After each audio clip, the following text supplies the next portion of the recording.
Haleluya, haleluya, haleluya. Selamat pagi Bapak Ibu Saudara yang kekasih di dalam Tuhan. Pagi hari ini bersyukur berterima kasih untuk kesempatan yang indah untuk kita boleh ada di dalam acara ibadah kesucian. Kita akan mulai dengan membaca sebagian daripada firman Tuhan dari Mazmur 150. Ayat 1 sampai ayat yang ke-6 yang berbunyi demikian. Haleluya. Pujilah Allah dalam tempat kudusnya. Pujilah Dia dalam cakrawalanya yang kuat. Pujilah Dia karena segala keperkasaannya. Pujilah Dia sesuai dengan kebesarannya yang hebat.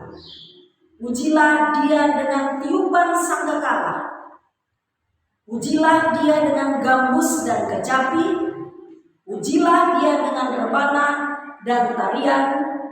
Pujilah Dia dengan permainan kecapi dan seruling. Pujilah Dia dengan ceracap yang berdenting. Pujilah Dia dengan ceracap yang berdentang. Biarlah segala yang bernafas memuji Tuhan. Haleluya. Kita habiskan acara ibadah ini. Di dalam nama Bapa, Anak, dan Roh Kudus, kami habiskan acara ibadah kesucian kami di pagi hari ini. Amin.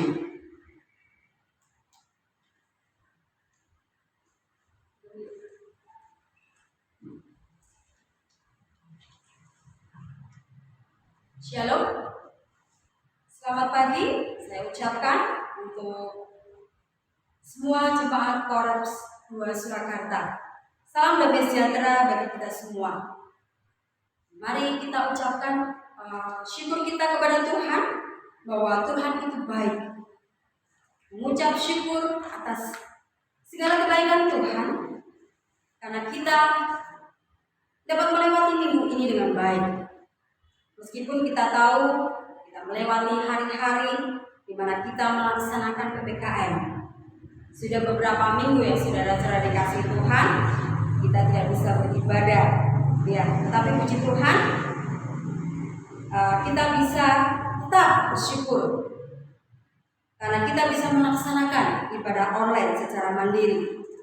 Terima kasih untuk Mayor dan juga semua pelayan Tuhan yang sudah bekerja keras melayani bersama-sama sehingga kita semua jemaat Korps 2 bisa tetap menikmati berkat Tuhan melalui ibadah online saat ini. Banyak pergumulan yang kita hadapi, yang kita rasakan. Banyak sekali ya, saya tahu ya. Dan setiap pribadi punya masalah sendiri, terutama di kondisi saat ini ya.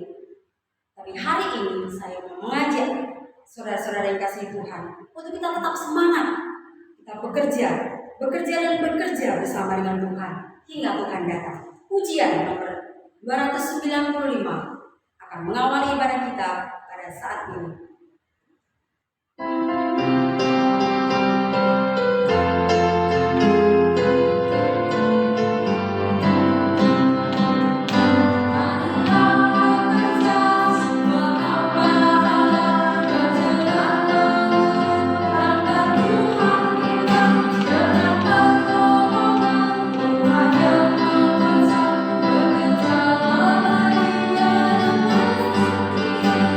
Bekerja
sabar hingga Tuhan Yesus datang. Mari kita satu di dalam doa. Tuhan Yesus Kristus, kami bersyukur kepadamu atas segala kebaikan-Mu di tengah-tengah kehidupan kami. Oleh karena kebaikan-Mu, Engkau memberikan kehidupan yang baik dan penuh dengan berkat. Sehingga dalam semangat iman yang datang dari-Mu, kami dapat bersekutu kembali melalui ibadah online. Untuk kami bersatu hati, memuji dan memuliakan nama-Mu. Kami memohon bimbingan-Mu Tuhan, dan kami memohon tuntunan-Mu melalui ibadah ini, agar kami dapat menghayati segala tuntunan-Mu, segala firman-Mu sebagai pedoman sekaligus sumber di dalam kehidupan kami. Berkati bagi saudara-saudara kami yang ada di rumah, atau yang mungkin saat ini sedang mengalami kelemahan tubuh di rumah sakit, sedang melaksanakan isolasi mandiri di rumah maupun di rumah sakit. Kami mohon Tuhan, curahkanlah Roh Kudus-Mu ke dalam hati dan jiwa kami, sehingga semakin hari kami semakin tahu akan kebenaran akan firman Tuhan. Berkati Tuhan saat ini ibadah kami, dari awal, pertengahan, hingga akhir. Biarlah ibadah ini Tuhan boleh jadi menurut kehendak-Mu saja. Terima kasih Tuhan Yesus, terima kasih. Mengampuni dosa dan kesalahan kami Tuhan. Di dalam nama Tuhan kami Yesus Kristus, kami sudah berdoa dan mengucap syukur. Saudara-saudara kasih Tuhan, ada satu pujian yang begitu indah yang mengatakan, Kau yang terindah. Pujian ini akan mengantar kita kepada satu kesaksian yang akan diberikan oleh seorang ibu yang mengatakan bahwa di dalam kehidupannya, di dalam dia mengarungi kehidupannya, dia mengatakan indah bersama dengan Tuhan. Kau yang terindah.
Yang puji syukur hanya bagi Tuhan yang Maha Kuasa, di mana berkat yang Dia berikan di dalam setiap kehidupan kita yang begitu luar biasa.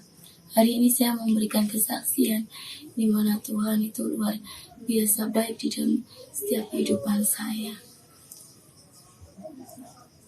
Saya mau menceritakan kebaikan Tuhan ketika saya boleh melakukan isolasi di rumah sakit Belayar selama 10 hari, di mana pertolongan Tuhan begitu dahsyat, begitu luar biasa.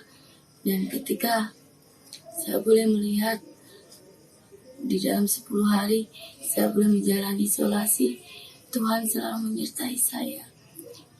Ketika ada satu waktu ketika saya mengalami demam yang begitu luar biasa, yang membuat saya takut, membuat saya lemah iman saya.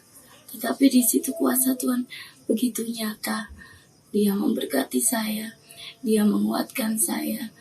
Saya mengalami demam dari jam 7 malam sampai harus menunggu suster sampai dengan jam 1:30 malam. Di situ betapa luar biasanya Allah menjaga saya, memelihara saya, menguatkan saya. Saya bersyukur dan sangat bersyukur memiliki Allah yang luar biasa, memiliki Allah yang benar-benar menjaga dan memelihara setiap kehidupan anaknya. Dan saya juga percaya bahwa kehidupan saya di dalam masa pemulihan ini, Tuhan juga hadir, Tuhan juga ada untuk memberikan pemulihan yang sempurna di dalam setiap kehidupan saya. Dan saya juga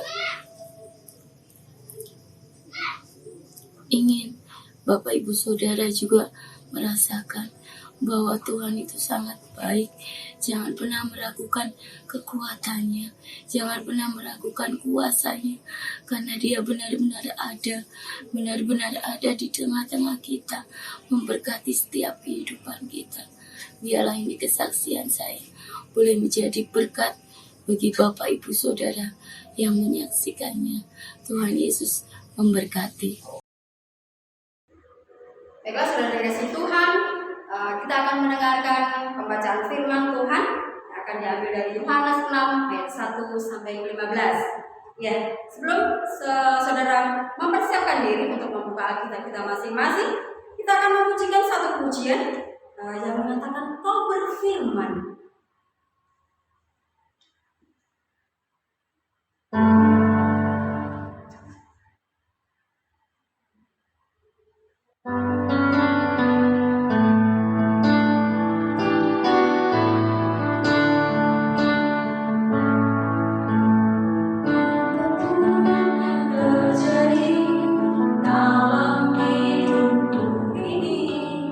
Tak pernah ku ragukan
Pemberitaan firman Tuhan hari ini yang diambil di dalam Yohanes 6 ayat yang pertama sampai ke-15. Yesus memberi makan 5.000 orang. Sesudah itu Yesus berangkat ke seberang danau Galilea, yaitu Danau Tiberias.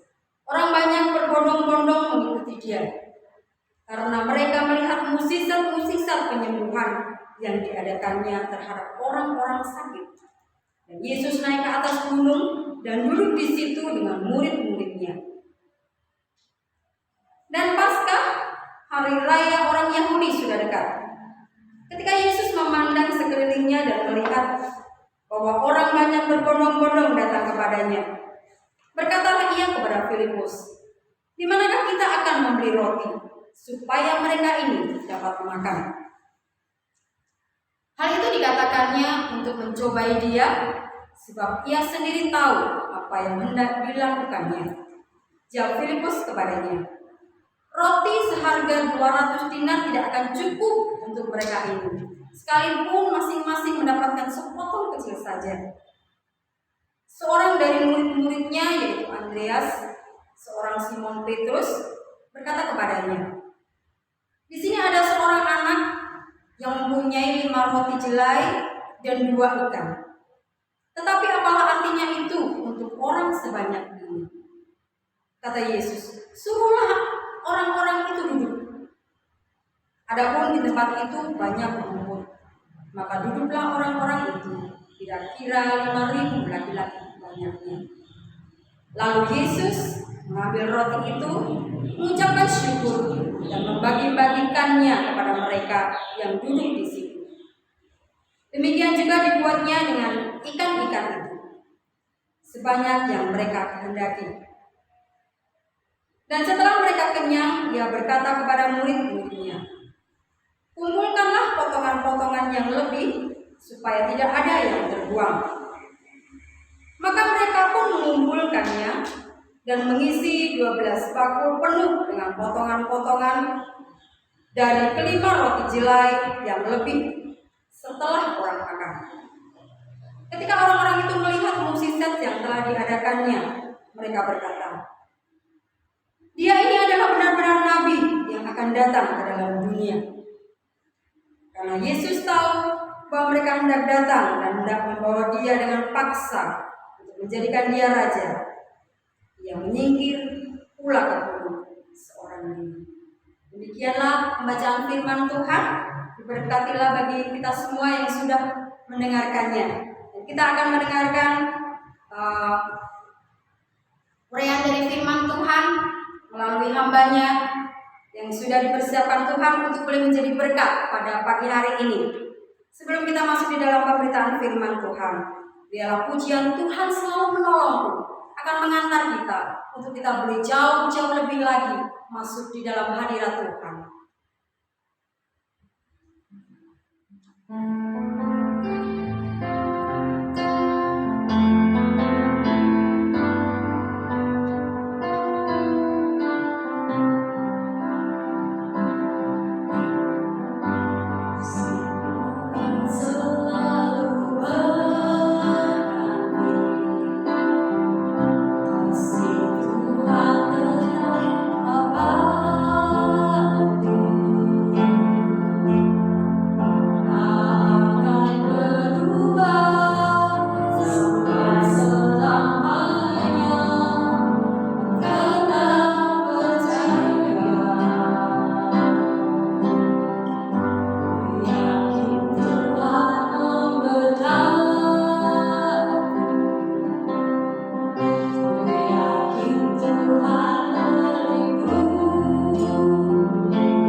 yang sudah terjadi. Terima kasih untuk waktu demi waktu yang Tuhan berkenan berikan untuk kami menjalaninya. Terima kasih Tuhan untuk saat ini di mana Tuhan izinkan kami akan mendengarkan firman-Mu. Sucikan, kuduskan hidup kami, biar firman-Mu menjadi bagian terindah bagi hidup ini. Terpujilah Tuhan untuk waktu ini. Di dalam nama Tuhan Yesus, kami sudah berdoa dan bersyukur kepadamu. Amin. Bapak Ibu Saudara yang terkasih di dalam Tuhan, di dalam malam keselamatan, minggu-minggu ini merupakan minggu-minggu pra PSSD atau persembahan seminggu sangkan diri. Sebagai anggota gereja Malam Keselamatan, kita sudah mengetahui bahwa dari tahun ke tahun kita diberi kesempatan untuk memberi yang terbaik bagi orang lain. Percaya bahwa firman Tuhan saat ini membekali kita bahwa kita tidak perlu takut. Tuhan selalu menyediakan yang kita perlukan. Bapak Ibu Saudara-saudari yang dikasihi di dalam Tuhan, peristiwa Yesus memberi makan 5.000 orang merupakan peristiwa yang dicatat oleh keempat penulis Injil, yaitu Matius, Markus, Lukas, dan Yohanes. Keempat penulis Injil ini masing-masing mempunyai penekanan dan sudut pandang yang saling melengkapi, sehingga semua informasi yang mereka berikan bukanlah informasi yang berdiri sendiri, tetapi merupakan fakta penting yang saling berkaitan satu dengan yang lain. Karena itu, dalam rangka memasuki dan mempersiapkan diri kita untuk memasuki minggu-minggu penting yang kita lebih kenal dengan sebutan persembahan seminggu sangka diri atau PSSD, kita akan merenungkan firman Tuhan dari peristiwa Yesus memberi makan 5.000 orang. Bila kita menelusuri sejarah dari persembahan seminggu sangka diri, maka kita akan melihat bahwa dari tahun ke tahun pelaksanaan kegiatan menyangkal diri untuk pekerjaan Tuhan ini selalu terlihat peningkatan. Bukan saja pada segi jumlah yang diberikan, tetapi juga dari segi ketulusan dalam memberi, dan bahkan jumlah orang yang ikut ambil bagian pun mengalami peningkatan. Puji Tuhan, semua ini karena anugerah Tuhan. Saudara yang terkasih di dalam Tuhan, persembahan seminggu sangka diri tahun ini mungkin akan berbeda dari tahun-tahun sebelumnya. Hadirnya pandemi COVID-19 yang masih terus mewabah telah berdampak dan berpengaruh dalam semua sisi kehidupan manusia. Dari sisi kesehatan maupun dari sisi ekonomi. Virus corona ini telah membuat banyak hal berada dalam kesulitan. Melalui kegiatan persembahan seminggu sangkal diri ini, kita akan melihat beberapa kebenaran rohani yang terkandung dalam pembacaan kita ini. Yang pertama, di sana ada Andreas yang meminta roti dan ikan dari anak kecil. Saudaraku, ada hal yang menarik ketika membaca kisah Yesus memberi makan kepada 5.000 orang. Dalam pandangan Yohanes, para penulis Injil yang lain tidak memberikan informasi secara rinci bagaimana roti dan ikan itu didapatkan. Terkesan bahwa 5 roti dan 2 ikan itu adalah kepunyaan dari para murid. Padahal faktanya tidaklah demikian. Yohanes menyajikan informasi yang begitu teratur secara kronologis. Semua ini bermula dari perhatian Yesus kepada orang banyak yang sedang berbondong-bondong datang kepadanya. Pertama, Yesus berkata kepada Filipus, "Di manakah kita akan membeli roti supaya mereka ini dapat makan?" Menurut catatan Yohanes, pertanyaan itu untuk mencobai Filipus, karena Yesus sendiri tahu apa yang hendak dilakukannya. Dari bagian ini kita menemukan bahwa Yesus bukanlah Tuhan yang tidak tahu apa yang akan dia lakukan, tetapi dia adalah Allah yang sanggup mengatasi masalah manusia. Sebaliknya, bagian ini juga sedang memberitahukan kita bahwa kita hanyalah alat yang bisa bermanfaat bila kita ada di dalam tangan Tuhan. Saudaraku, kisah itu berlanjut dengan kehadiran Andreas yang berkata, "Di sini ada seorang anak yang mempunyai 5 ketul roti dan 2 ekor ikan." Tapi apakah artinya itu untuk orang sebanyak ini? Bagian ini memperlihatkan kepada kita tentang upaya yang dilakukan oleh Andreas. Memang Yohanes tidak secara gamblang memberitahukan kepada kita bagaimana upaya Andreas sehingga bisa bertemu dengan anak kecil, si pemilik 5 roti dan 2 ekor ikan. Tetapi dalam imajinasi kita, pastilah Andreas bertanya. Bahkan dalam catatan Markus, Yesus berkata, "Berapa banyak roti yang ada padamu? Cobalah periksa." Melalui pernyataan ini dapat kita simpulkan bahwa Andreas melakukan pendekatan terhadap pribadi-pribadi. Andreas melakukan penyelidikan,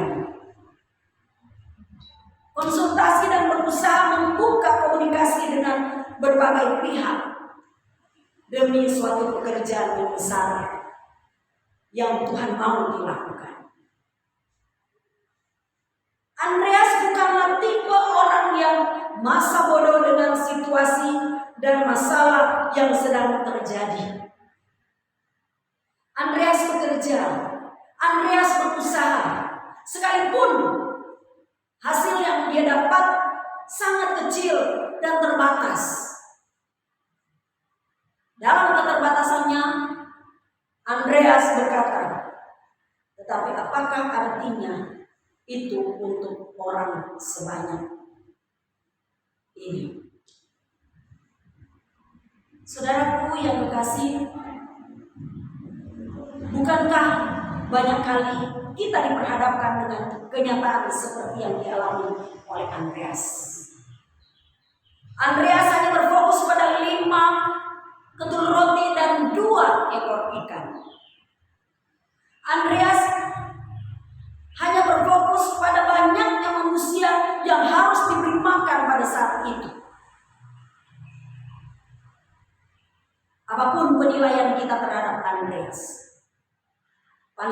Andreas telah melakukan hal tepat, yaitu mencari dan menemukan orang yang membawa makanan saat itu.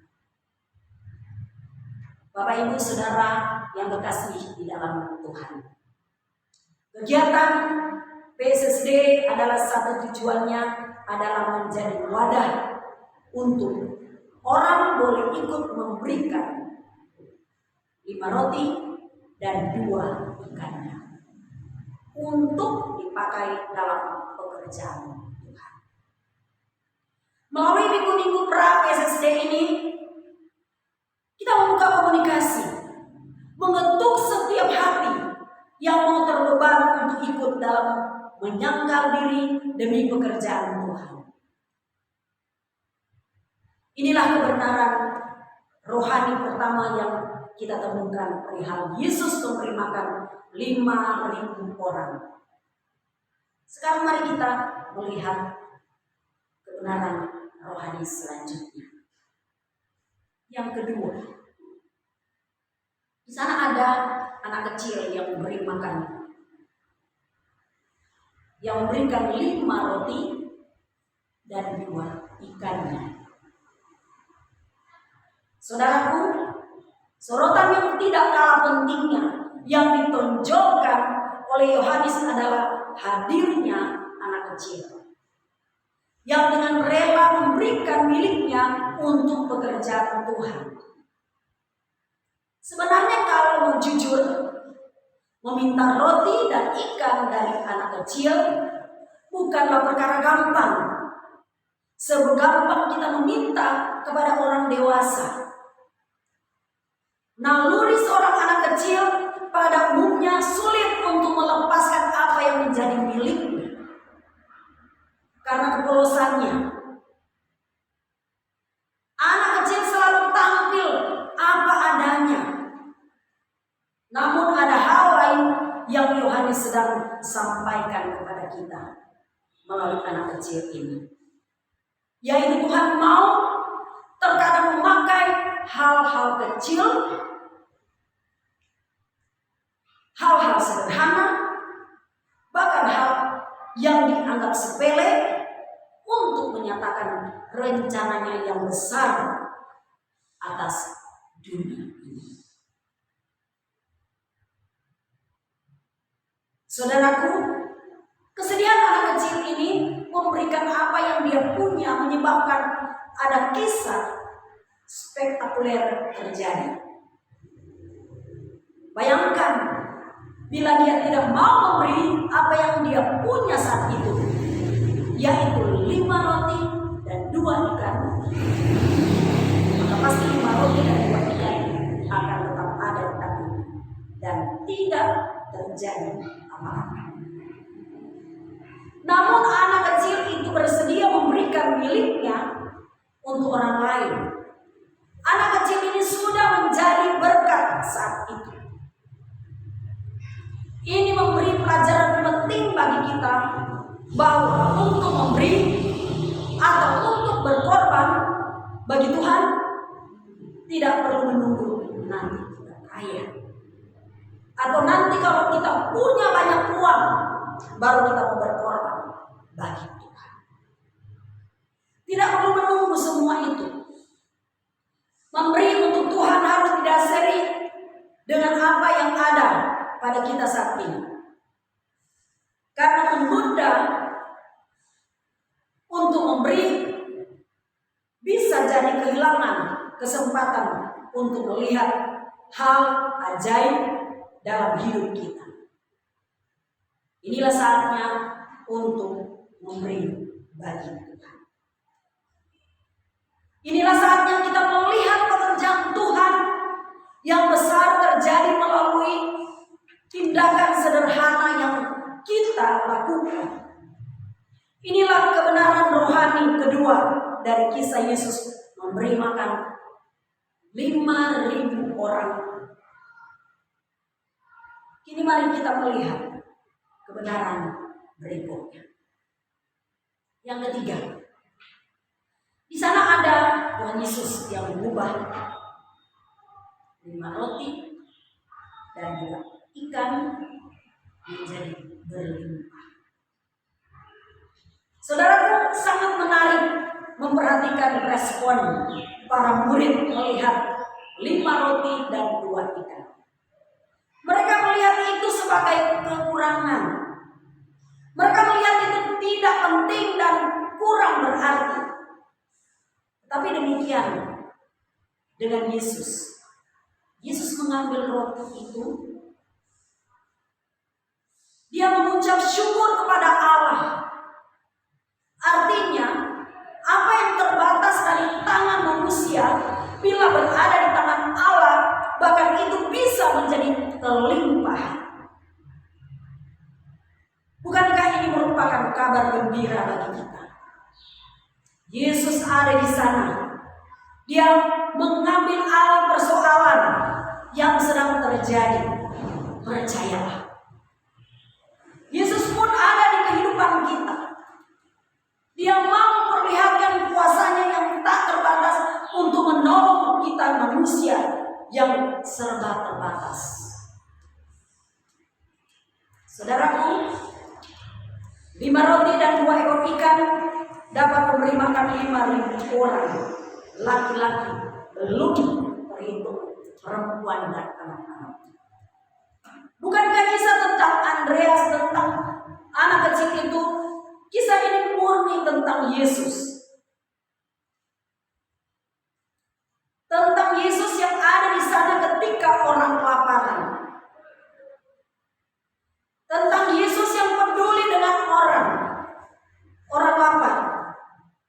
Tentang Yesus yang mampu mengubah keterbatasan menjadi kelimpahan. Tentang Yesus yang tidak menghina usaha murid-muridnya, sekalipun hanya mendapatkan 5 roti dan 2 ekor ikan. Tentang Yesus yang mampu membuat mujizat dari 5 roti dan 2 ikan, mampu memberi makan 5.000 orang. Tentang Yesus yang tahu kebutuhan manusia, yang tahu menyelesaikan apa yang tidak mungkin dapat diselesaikan oleh tangan manusia. Tentang Yesus yang mempunyai kuasa tanpa batas, dengan melibatkan orang-orang yang terbatas, termasuk engkau dan saya, dalam karyanya yang luar biasa.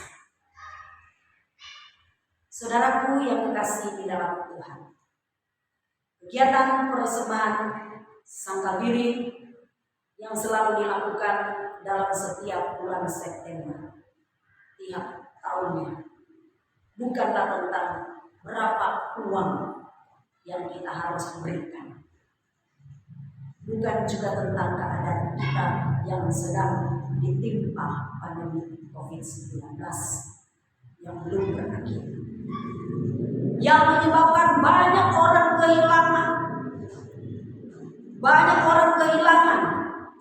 orang yang mereka kasihi, kehilangan pekerjaan. Bukan tentang semua, tetapi mesbah persembahan Sangkabiri yang kita lakukan saat ini harusnya berbicara tentang kepercayaan kita kepada Tuhan. Mesbah ini berbicara tentang Tuhan yang tahu apa yang sedang kita alami. Maukah kita melihat Tuhan melalui kegiatan persembahan seminggu Sangkabiri ini?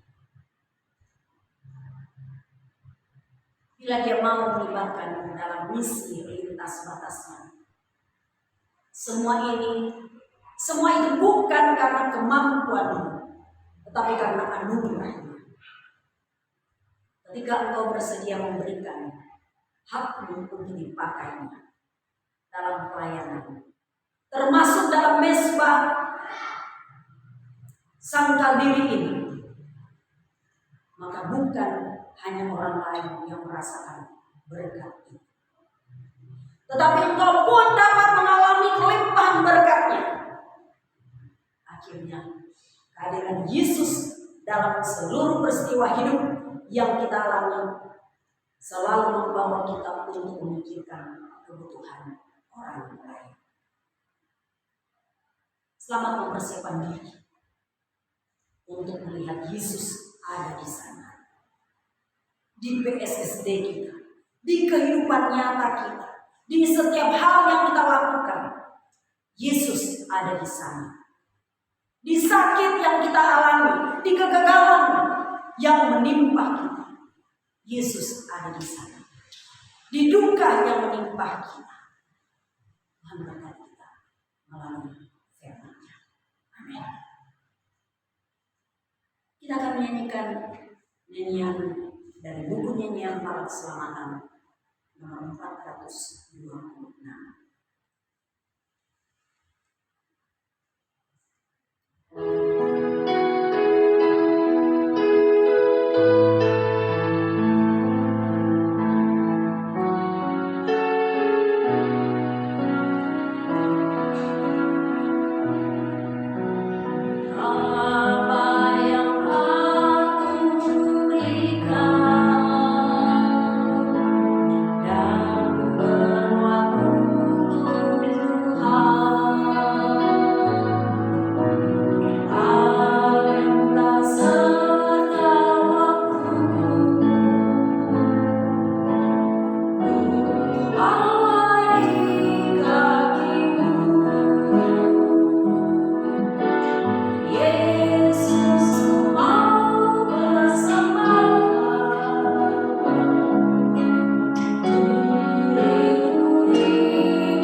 yang mengingatkan kami bahwa kami juga harus peduli dengan orang lain.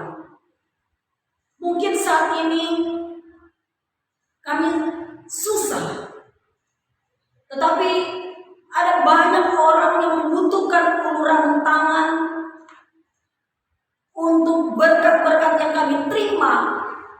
diberikan kepada mereka. Tuhan, Kau tolong turut campur tangan di dalam setiap usaha pekerjaan yang kami lakukan. Kami mau berkomitmen kepadamu Tuhan, kami mau mempersembahkan yang terbaik bagi Tuhan.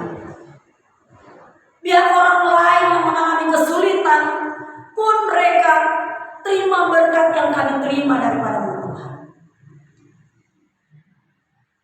Kami mau serahkan tenaga, waktu, pikiran kami hanya untuk kemuliaan nama Tuhan. Di saat kami bekerja, di mana saja kami melakukan tugas pekerjaan, kami mengimani Engkau ada di sana. Engkau memberkati pekerjaan kami. Engkau jadikan kami satu saluran berkat, sehingga orang lain boleh melihat ada Tuhan di dalam hidup kami. Tolong kami Tuhan, pakai hidup kami untuk menjadi yang terbaik bagi dunia. Kami mau berdoa Tuhan untuk saudara-saudara kami yang saat ini kehilangan pekerjaan. Tolong mereka turut campur tangan di dalam beban yang mereka pikul. Mereka harus bekerja untuk tercukupinya kebutuhan pribadi, rumah tangga, ataupun keluarga. Hikmat-Mu sangat penting untuk kehidupan ini, sehingga kami dapat melakukan sesuatu sesuai dengan kehendak-Mu. Tolong kami, sekali lagi tolong saudara-saudara kami yang mengalami kesulitan mencari pekerjaan. Kami mau berdoa untuk usaha yang dilakukan oleh saudara-saudara kami. Biarlah Engkau ada bersama kami.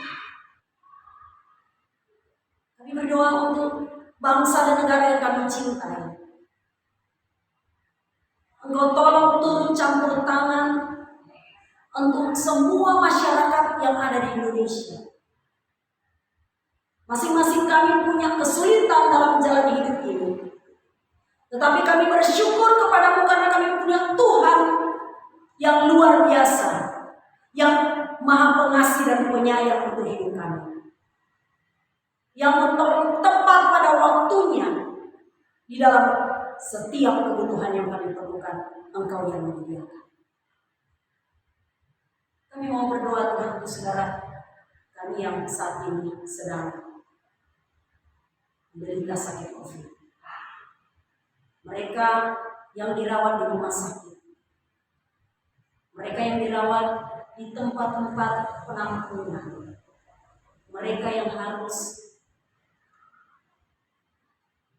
di rumah. Tolong turut campur tangan keadaan apapun yang mereka alami. Upaya yang dilakukan oleh para dokter, perawat, semua tenaga medis, biarlah dipakai oleh Tuhan untuk dapat menolong mereka-mereka yang sedang menderita sakit COVID. Saudara-saudara kami yang juga bukan menderita sakit COVID, biarlah Tuhan berikan pemulihan untuk kehidupan mereka. Kami percaya bahwa tangan Tuhan sedang melakukan perkara besar untuk kehidupan mereka. Terima kasih untuk semua yang Kau lakukan untuk kehidupan kami. Secara khusus kami mau dalam doa untuk semua anggota gereja Korps 2 Surakarta. Engkau berkati dimanapun mereka berada. Engkau berkati apapun yang mereka kerjakan atau lakukan. Tolong turut campur tangan dalam pergumulan masing-masing mereka. Tidak gampang untuk saat ini melewati dari hari keseharian. Tapi kami mengimankan Tuhan yang hidup, Tuhan yang Maha Pengasih dan Penyayang yang akan menolong di dalam setiap keadaan yang menjalani. Terima kasih Tuhan, Engkau yakinkan kami. Engkau tidak akan pernah tinggalkan kami. Kami mau berdoa secara khusus untuk para orang tua yang sudah lanjut usia. Engkau jaga dan pelihara hidup mereka. Engkau berkati mereka dalam masa lanjut usia. Tentunya ada yang merasa kesepian karena anak mantu cucu harus bekerja keluar dari rumah. Tetapi Engkau adalah Allah yang Maha Pengasih dan Penyayang yang akan berserta dengan mereka, sehingga mereka menikmati apa yang mereka jalani. Kami mau berdoa Tuhan untuk semua jemaat, para orang tua yang harus bekerja di dalam rumah ataupun di luar rumah. Menjaga dan melihara mereka. Tolong itu mencampur tangan dalam setiap apa yang mereka kerjakan. Kami doa anak-anak kalian saat ini harus menempuh pendidikan